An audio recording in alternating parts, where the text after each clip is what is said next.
Hello friends, welcome to YouTube lifestyles. Deepavali பலகாரத்தில் இன்றைக்கி அடுத்து என்ன பார்க்க போகிறோன்னா குலோப் ஜாமுன் தான் பார்க்க போகிறோம்.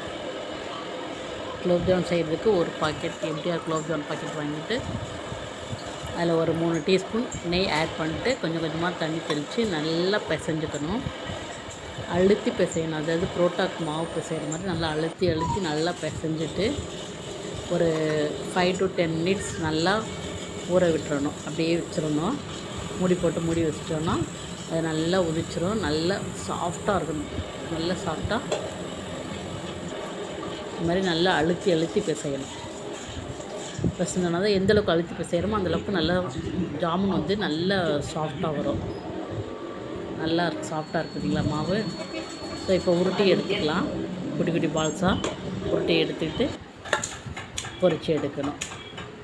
நம்ம ரொம்ப குட்டி குட்டியாகவே உருட்டி எடுத்துக்கிட்டோனாக்கா பொரிச்சதுக்கப்புறம் இது ஜீராவில் போட்டு ஊற வச்சும்போது இன்னும் கொஞ்சம் நல்லா பெருசாகும்.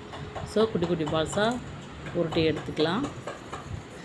உருட்டும் போது கையில் நல்லா அழுத்தி உருட்டிட்டு அதுக்கப்புறமா லைட்டாக மேலே உருட்டினோன்னா தான் நல்லா பால் வந்து வெடிக்காமல் அப்படியே உருண்டையாக வரும். சும்மா எடுத்து உருட்டினோன்னாக்கா வெடிச்சிட்டு வரும். நல்லா அழுத்தி உருட்டிட்டு அதுக்கப்புறமா லேசாக மேலே ஆப்பில் அப்படி உருட்டினோன்னா பால் வந்து வெடிக்காமல் இருக்கும். இப்போது எண்ணெயில் உருண்டையெல்லாம் வந்து பொரித்து எடுத்துக்கலாம்.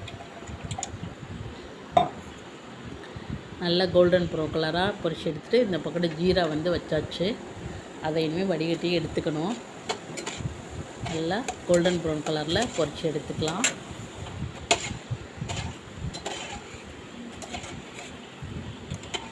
நல்லா ஃப்ளேம் வந்து ரொம்ப மீடியம் ஃப்ளேம், ரொம்ப லோவும் இல்லாமல் ஹை ஃப்ளேமில் மீடியம் ஃப்ளேமில் வச்சு பொரிச்சு எடுத்தோம்னா கருகாமல் நல்லா கோல்டன் ப்ரௌன் கலரில் வரும் பால்ஸு. இந்த மாதிரி பொரிச்சு எடுத்துட்டு நெக்ஸ்ட்டு ஜீராவை இது கொஞ்சம் நேரம் ஆறட்டும். ஜீராவை வடிகட்டி எடுத்துக்கலாம். ஜீராவும் கொஞ்சம் நேரம் ஆறணும். அதாவது ரொம்ப சூடோடு வந்து பாலை வந்து அதில் போடக்கூடாது. பால்ஸ் உருட்டணும், பொரிச்சு எடுத்த பால்ஸ் வந்து அதில் போடக்கூடாது. கொஞ்சம் ஆறணும்.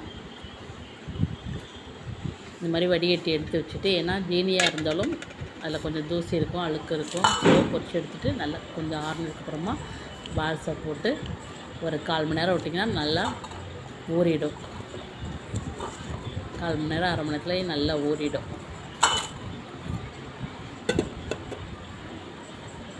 ஏலக்காய் பொடி போடணும். ஆனால் நான் ஏலக்காய் பொடி போடல, எங்கள் வீட்டில் பிடிக்காதனால ஏலக்காய் பொடி போடல. இங்கே பாருங்கள், நல்லா பால் வந்து நல்லா எவ்வளோ சாஃப்டாக இருக்குது பார்த்தீங்களா? சூப்பர் சாஃப்டாக வந்துச்சு.